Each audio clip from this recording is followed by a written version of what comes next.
Else this weekend has proven, of course, that the ever-changing and evolving story of our British monarchy really can change and move everything.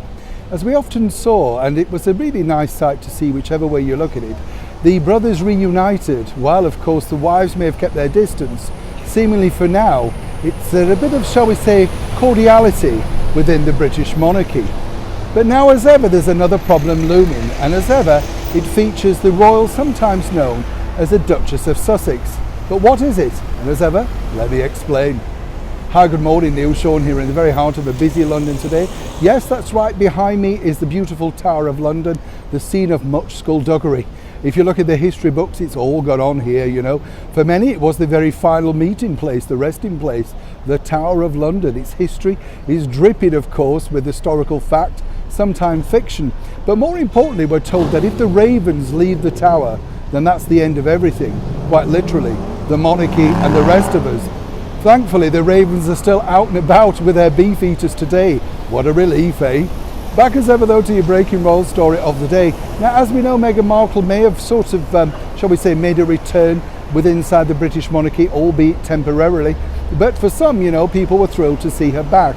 I don't know if you noticed, but on that crowd meeting, when they went to look around at the flowers and the wreaths and all that sort of stuff, a lot of people didn't wish to shake her hand. That's their prerogative, but as ever, at least there were no boos, nobody was disrespectful at this very difficult time for all concerned. But now Meghan has a bigger problem because, as we know, she's decided to launch herself onto the world stage as an interviewer, somebody who's sitting down with people who have a message, things to say. As we know from the very first few podcasts, Meghan herself has more messages than the guests. But, you know, it's her podcast and I guess she's allowed to say exactly what she wants.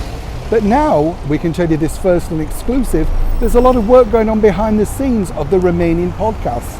We know there's been 4 in the can already that are ready to go. But according to a very good source, they're going through them all with a very fine tooth comb to make sure there's nothing derogatory, hurtful, or indeed that could cause yet another explosive time bomb. Now, you could look at it this 2 ways really. Is Meghan changing her tune to now try and refit back into the family that she left behind and claimed were unwelcome in and in parts racist? Or indeed is she having a second thoughts because she doesn't want, of course, to create any more trouble? It's very hard, isn't it, you know, with someone like her, because obviously they thrive on problems, you know. She famously said, didn't she, it wasn't enough to survive, you have to thrive. Well, these podcasts have been markedly sort of, shall we say, arrow slinging to certain members of the British monarchy, particularly the first 2. So it's interesting to note that somebody somewhere and somehow along the line is now re-evaluating exactly what she's decided to talk about. Now, the editing is going to be very difficult because it won't make a lot of sense. Maybe they'll have to redo the interviews in entirety. But whichever way you look at it, right now, Meghan seemingly is trying her very best to make sure that her narrative is one that suits, currently, the British royal family. Is that truly the power of William and Catherine? Or indeed has Harry finally put his foot down? As ever, when I know more, you'll know more. Neil Sean in the very heart of London.